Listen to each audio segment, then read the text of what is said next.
तो प्यारे विद्यार्थियों नमस्कार, स्वागत है आप सबका एक और नए वीडियो में। आज हम यहाँ पर देखने वाले हैं त्रैमासिक परीक्षा कक्षा 12वीं का अर्थशास्त्र विषय का पूरा क्वेश्चन पेपर।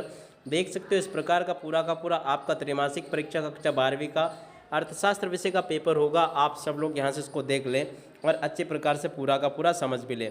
देखिएगा, पूर्णांक आपके पेपर के लिए 80 अंकों का होगा और समय आपके पेपर के लिए 3 घंटे का दिया जाएगा। यहाँ से आप सब लोग इसको पढ़ लें और अच्छे प्रकार से पूरे के पूरे क्वेश्चन पेपर को समझ भी लें, ताकि आपको पूरा का पूरा क्वेश्चन पेपर अच्छे प्रकार से समझ में आ सके। कक्षा 12वीं का अर्थशास्त्र विषय का आपका त्रैमासिक परीक्षा का एक क्वेश्चन पेपर है, जिसका कि आज हम यहाँ से सॉल्यूशन देखने वाले हैं। तो चलो जल्दी से हम आगे बढ़ते हैं, समझते हैं कि आपकी त्रैमासिक परीक्षा कक्षा 12वीं का अर्थशास्त्र विषय का क्वेश्चन पेपर परीक्षाओं में आपसे किस प्रकार का पूछा जा रहा है और आपको अपने इस क्वेश्चन पेपर का सॉल्यूशन कैसे पूरा कंप्लीट कर लेना चाहिए। तो देखिएगा प्यारे विद्यार्थियों, ये रहा आपका पूरा का पूरा पेपर। आप लोग देख लें इसको। पहला क्वेश्चन व्यष्टि अर्थशास्त्र में सम्मिलित होती है। तो देखिएगा, व्यष्टि अर्थशास्त्र में व्यक्तिगत इकाई, छोटे छोटे चर, व्यक्तिगत मूल्य या उपरोक्त सभी। तो देखिएगा इसका राइट आंसर आपका आ जाएगा उपरोक्त सभी। उसके बाद में निम्नलिखित में से किस अर्थव्यवस्था में निजी क्षेत्र एवं सार्वजनिक क्षेत्र का अस्तित्व पाया जाता है। तो देखिएगा इसका राइट आंसर क्या आ जाएगा, मिश्रित अर्थव्यवस्था में पाया जाता है। तो इसका राइट आंसर क्या आ जाएगा, सा। उसके बाद में अगला क्वेश्चन पढ़ते हैं। जब कुल उपयोगिता अधिकतम होती है तब सीमांत उपयोगिता क्या हो जाती है। तो देखो इसका राइट आंसर आ जाएगा शून्य हो जाती है। ऐसी वस्तुएं जिनका एक दूसरे के बदले प्रयोग किया जाता है कहलाती है। तो देखिएगा, ऐसी वस्तुएं स्थानापन्न वस्तुएं कहलाती है। इसका राइट आंसर ये आ जाएगा। मांग की कीमत लोच कितने प्रकार की होती है। तो देखिएगा, मांग की कीमत लोच 5 प्रकार की होती है। यहाँ से आप लोग इसको देख लें। अगला क्वेश्चन पढ़ते हैं, क्या दिया गया है, मांग की कीमत लोच से क्या अभिप्राय है। तो देखिएगा इसका राइट आंसर ये आ जाएगा। आप सब लोग देख लें, छठे नंबर के क्वेश्चन का राइट आंसर ये आ जाएगा। उसके बाद में चलो अब आगे बढ़ते हैं। प्रश्न नंबर 2, जिसमें कि आपसे रिक्त स्थान पूर्ति पूछी जाएगी। रिक्त स्थान पूर्ति में पहला क्वेश्चन, पैमाने के प्रतिफल का संबंध है। तो देखिएगा, पैमाने के प्रतिफल का संबंध दीर्घकाल से है। लागत फलन में लागत साधन लागतों का फलन होती है। यहाँ से आपको ये लिख लेना है। अगला क्वेश्चन, पूर्ति का नियम कीमत एवं वस्तु की पूर्ति के बीच प्रत्यक्ष संबंध को बताता है। अगला क्वेश्चन पढ़ते हैं, दूध जैसी वस्तु के लिए पूर्ति की लोच क्या होती है, बेलोचदार होती है।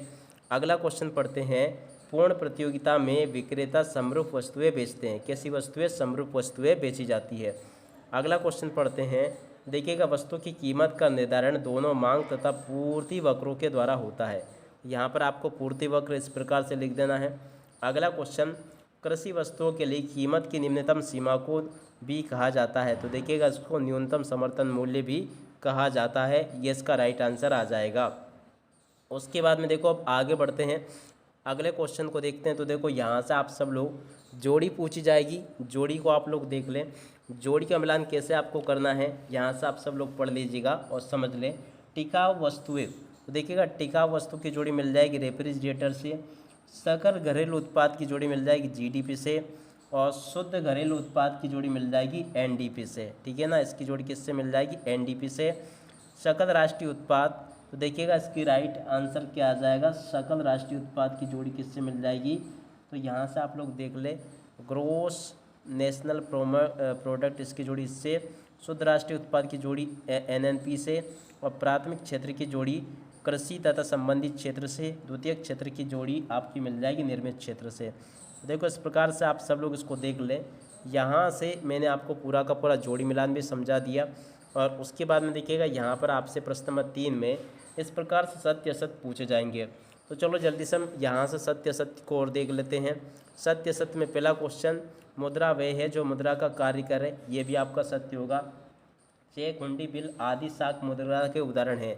देखो, ये भी आपका सत्य होगा। वस्तु विनिमय प्रणाली में इच्छाओं का दोहरा संयोग आवश्यक होता है। देखिएगा, ये भी आपका क्या हो जाएगा, सत्य। कीन्स का रोजगार सिद्धांत प्रभावपूर्ण मांग पर निर्भर है। तो देखिएगा, ये वाला क्वेश्चन जो लिखा है ना आपका चौथे नंबर का, ये भी आपका क्या हो जाएगा, सत्य। उपभोग एवं आय का संबंध उपभोग फलन कहलाता है।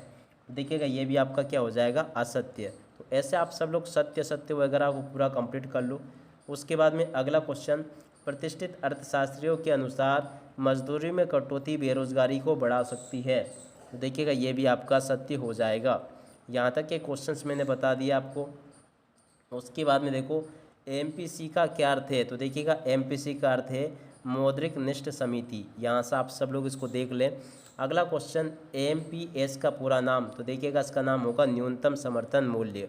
अगला क्वेश्चन, भारत के केंद्रीय बैंक का नाम? तो देखिएगा भारतीय रिजर्व बैंक इसका केंद्रीय बैंक है। एसबीआई का पूरा नाम? तो देखिएगा स्टेट बैंक ऑफ इंडिया। और उसके बाद में देखो साख का क्या अर्थ होता है? तो देखो क्रेडिट इसका अर्थ होता है। सीआरआर क्या है? तो देखो कैश रिजर्व रेशियो। देखो यहाँ से मैंने आपको पूरा का पूरा पेपर बता दिया और इसका पूरा सॉल्यूशन भी समझा दिया। उसके बाद में चलो हम आगे बढ़ते हैं, आगे देखते हैं कि आगे आपके पेपर में कैसे और किस प्रकार के क्वेश्चंस पूछे जाएंगे। अर्थव्यवस्था किसे कहते हैं? ये वाला क्वेश्चन पढ़ लेना, ये बिल्कुल आपके पेपर में आने वाला है। व्यष्टि अर्थशास्त्र का अर्थ लिखिए, ये वाला क्वेश्चन देख लीजिएगा। उपयोगिता किसे कहते हैं? उसके अलावा देखिएगा सीमांत उपयोगिता का अर्थ लिखिए। सामान्य वस्तुएं किसे कहते हैं? निम्न स्तरीय वस्तुएं किसे कहते हैं? तो देखो इस प्रकार के क्वेश्चंस होंगे जो कि आपके पेपर में आपसे पूछे जाने वाले हैं। उसके अलावा उत्पादन फलन से क्या से है, ये क्वेश्चन भी आएगा आपके पेपर में। बाजार का अर्थ बताइए, पूर्ण प्रतियोगिता बाजार का अर्थ बताइए। पूर्ति का अर्थ आपको बताना है। पूर्ति की लोच किसे कहते हैं? श्रमिकों की मजदूरी दर किसे कहते हैं? पारिवारिक क्षेत्र किसे कहते हैं? ये भी आपके पेपर में आपसे पूछा जाएगा। उसके बाद में देखो अब आगे बढ़ते हैं, अगले क्वेश्चन को देखते हैं। मध्यवर्ती वस्तुएं किसे कहते हैं? पूंजीगत वस्तुएं किसे कहते हैं? मुद्रा का अर्थ आपको लिखना है। व्यावसायिक बैंक किसे कहते हैं? इसी प्रकार के क्वेश्चंस होंगे जो कि आपसे त्रैमासिक में पूछे जाएंगे। तो यहाँ तक के सभी क्वेश्चंस मैं आपको बता चुका हूँ। उसके बाद में देखो समग्र मांग का अर्थ आपको बताना, गुणक किसे कहते हैं ये भी आपको बताना है। उसके बाद के क्वेश्चन ये लिखे हैं, सकारात्मक तथा आदर्श अर्थशास्त्र के 3 अंतर आपको बताने हैं। व्यष्टि अर्थशास्त्र की 3 विशेषताएं और पूर्ण प्रतियोगिता की 3 विशेषताएं। पूर्ति को निर्धारित करने वाले तत्व, प्राथमिक तथा द्वितीयक क्षेत्रक में अंतर आपको बताना है। तो इस प्रकार के क्वेश्चंस होंगे, आप सब लोग इनको देख लें। यहाँ तक के सभी क्वेश्चंस मैंने बता दिए आपको। उसके बाद में देखो कुछ क्वेश्चंस ये दिए गए हैं, जैसे कि क्रेता और विक्रेताओं, क्रेता की आय में वृद्धि से वस्तु की मांग किस प्रकार प्रभावित होती है। उसके बाद में सीमांत लागत वक्र कैसा दिखाई देता है। उसके बाद में देखो सभी के सभी ये क्वेश्चन है जो कि आपके पेपर में परीक्षाओं में आपसे पूछे जाते हैं। तो यहाँ तक के इन सभी क्वेश्चन को आप लोग देख लीजिएगा और पूरा का पूरा इनको समझ भी लें। यहाँ तक के सभी क्वेश्चंस और उनके आंसर्स मैं आपको बता चुका हूँ। तो इसी प्रकार से आपको पूरा का पूरा इनको तैयार करना है ताकि आप सब लोग अपनी परीक्षाओं के पेपर में इसको पूरा का पूरा हल करके लिख कर आ सको। यहाँ तक कि A to Z सभी के सभी क्वेश्चंस और उनके आंसर्स मैं आपको बता चुका हूँ। तो आप लोग इसको पूरा का पूरा कंप्लीट कर लो ताकि आप लोग अपनी परीक्षाओं के पेपर में इनको पूरा हल करके लिख कर आ सको। अब देखिएगा प्यारे विद्यार्थियों, यहाँ तक का पूरा सॉल्यूशन तो मैंने आपको बता ही दिया। आप सब लोग इसको कंप्लीट कर लें। अब इसी के साथ में इस वीडियो को यहीं पर पूरा करते हैं। नमस्कार, जय हिंद, जय भारत।